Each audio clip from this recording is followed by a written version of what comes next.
Shalom sahabatku sekalian, selamat sore buat kita semua dimanapun kita berada. Saya ucapkan terima kasih banyak, kembali jumpa lagi dengan saya di channel Benteng Iman Kristen. Iya teman-teman, saya akan membagikan kesaksian seorang murtadin. Di dalam video ini, seorang wanita muslimah asal Solo yang telah membagikan kesaksiannya buat kita semua. Menurut saya kesaksian ini sangat memberkati sekali, karena dia adalah seorang muslim yang dulunya tidak pernah mengenal Yesus, hanya mendengar tentang Isa, tetapi mereka tidak mengakuinya sebagai Tuhan dan Juru Selamat. Tetapi pada kesempatan ini, ia bangga dan bersyukur membagikan kesaksian ini buat kita semua. Ia menyatakan bahwa Yesus adalah Tuhan dan Juru Selamat. Bangga dan bersyukur bahwa setelah mengenal Yesus, kehidupannya penuh dengan damai dan sukacita. Berbeda dengan keyakinan yang lama teman-teman. Sekalipun ia rajin menunaikan ibadahnya, sholat, ia rajin berpuasa, ia rajin ngaji, tetapi ia merasa hidupnya hampa karena ia tidak mengenal siapa Allahnya, siapa Tuhannya. Tetapi setelah ia mengenal Yesus Kristus yang tertulis dalam kitab suci Alkitab, dia adalah orang yang akan muncul pada akhir zaman, yang akan bersaksi pada umat manusia. Yaitulah juru selamat bagi umat manusia. Nah teman-teman, tidak berlama-lama, saya akan ajak kita untuk simak bersama-sama di dalam video berikut ini. Perkenalkan, nama saya Sufa, saya dari Solo. Saat ini saya sedang bekerja di Taiwan, di salah satu panti jompo. Di sini saya menceritakan setiap kebaikan Tuhan dalam hidup saya. Jadi awalnya saya dulu seorang muslim, tahun 2013 itu saya mendapatkan mimpi dari Tuhan. Jadi saya bertemu Tuhan Yesus. Waktu itu saya sedang mengalami kehambaan hidup gitu. Jadi saya merasa hidup itu hampa gitu, hambar-hambar aja gitu, gak ada sesuatu yang baru. Jadi saya mengalami gak ada sesuatu yang kurang dalam hidup ini gitu loh ya. Jadi kayak gak damai sejahtera juga. Jadi saya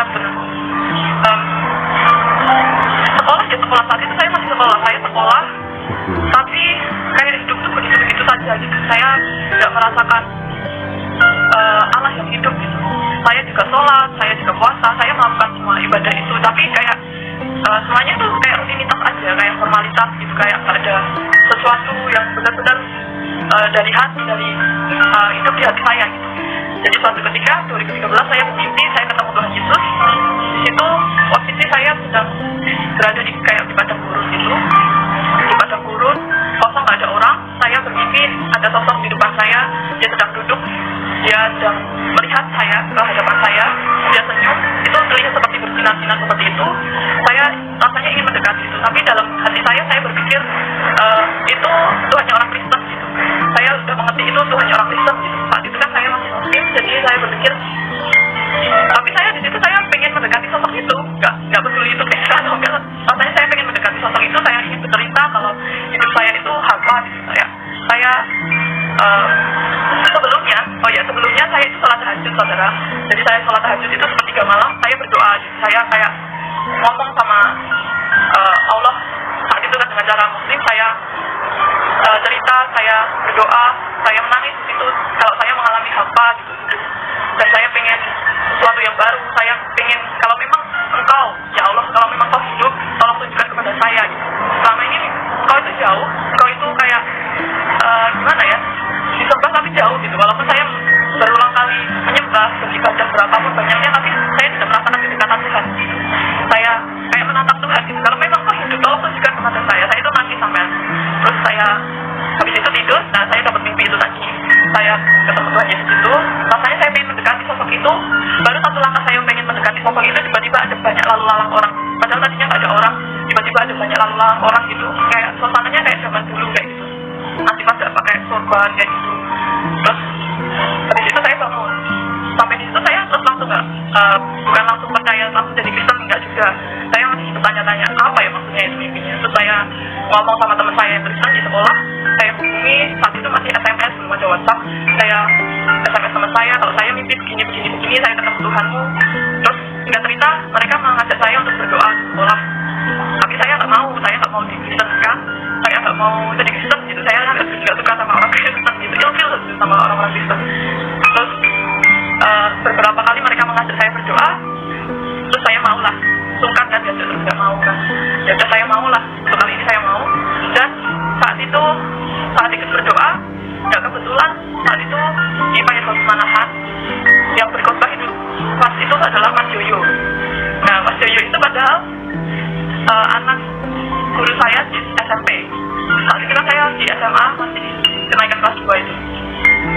Bas itu kok kayak pernah kenal gitu. Dan ternyata setelah selesai ibadah memang itu anaknya guru saya gitu. Nah terus waktu itu pas awal-awal ibadah itu juga aku lihatnya pada bahasa roh gitu, kayak baca jimat atau apa gitu, mereka tuh kayak ngomong apa gitu, aku cuma liatin aja mereka berdoa, mereka nutup mata, dan terus ada yang baca firman. Setelah baca firman mereka berdoa lagi kan, saya ikut aja merem, tapi saat itu saya nggak tahu gimana apa yang saya katakan, tapi tiba-tiba saya merasakan tilawat Tuhan saat itu, kayak apa ya, rasanya kayak dipeluk Tuhan. Saya nggak bisa melihat alam roh dan lain-lain enggak, tapi saya merasakan dalam hati saya Tuhan itu berbicara, akulah Bapakmu yang kekal, kasih yang selama ini kamu cari itu ada padaku. Tuhan kayak ngomong sama saya udah gimana ya, yang sebelumnya saya sholat tahajud tadi, saya berdoa pengen ketemu Tuhan itu rasanya udah kejawab gitu. Tuhan itu memang Allah yang hidup gitu.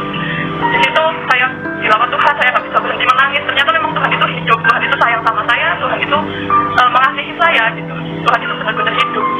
Terus saya dilawat Tuhan, saya didoakan untuk menerima Tuhan Yesus sebagai Tuhan dan Juru Selamat.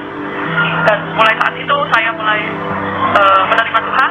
Dan setelah itu banyak proses yang saya alami, mulai dari tekanan dari keluarga, mereka kan tidak bisa menerima saya sebagai Kristen, karena dari dulu saya kecil kan Muslim, jadi seakan-akan keluarga tidak bisa mendidik saya.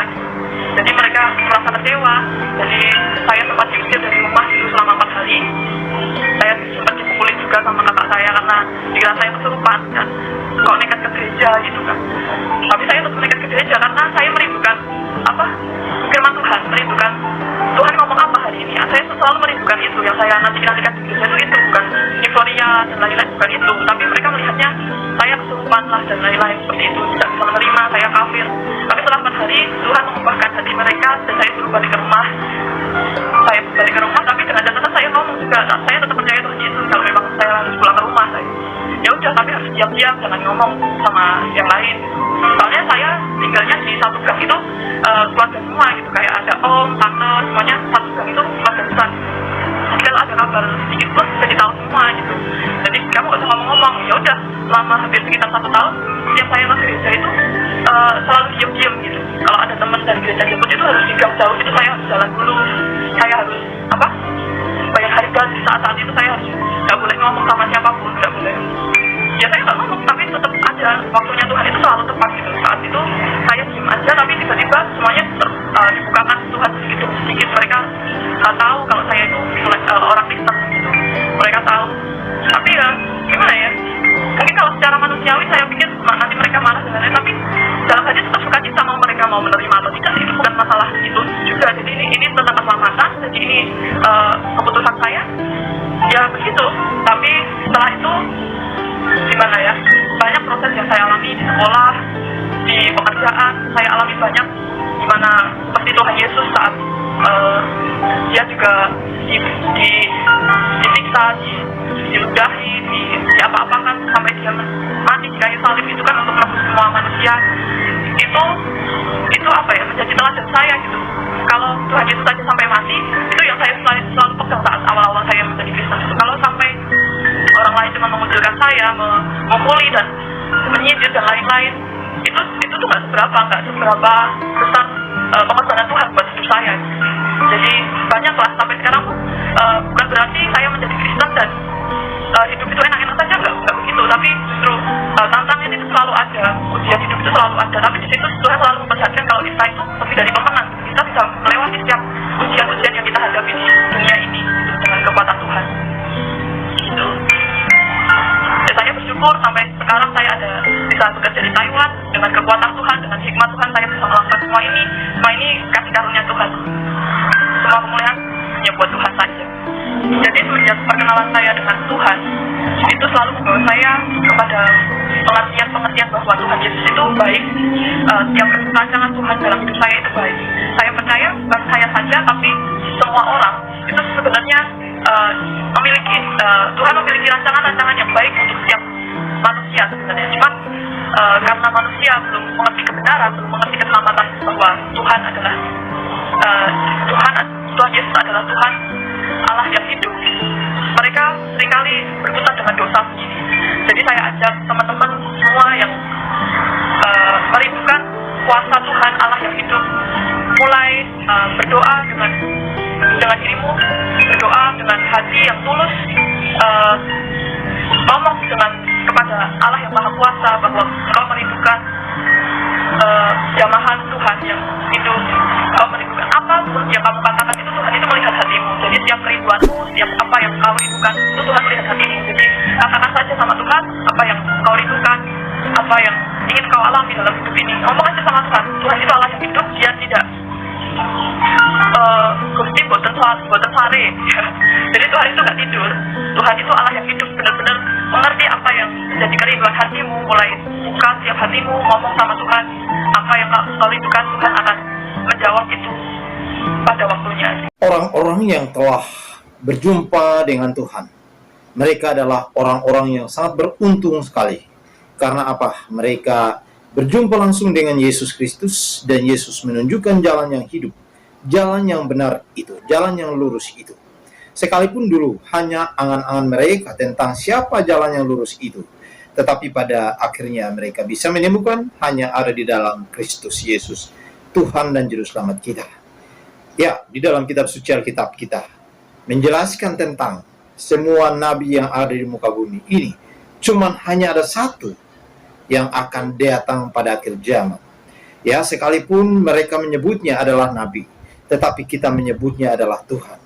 Karena tidak ada seorang pun yang pernah naik ke surga, tidak ada seorang pun yang pernah turun ke bumi selain Dia, yaitu Yesus Kristus yang pernah datang ke bumi dan mati, lalu kemudian bangkit naik ke surga. Dan kita akan menyaksikan dalam kehidupan kita hari lepas hari, Ia telah mengutus penghiburnya, yaitu Roh Kudus, yang terus menuntun kita untuk mengenal Dia lebih dalam lagi, bahwa Dia adalah seorang pribadi Juru Selamat bagi umat manusia. Namun pada akhirnya semua umat akan berlutut dan menyembah Dia. Semua lidah akan mengaku Yesus Tuhan dan Juru Selamat baginya. Terima kasih teman-teman atas dukungan dan supportnya. Kiranya Tuhan Yesus terus menolong, memberkati saudara sekalian dimanapun kita berada.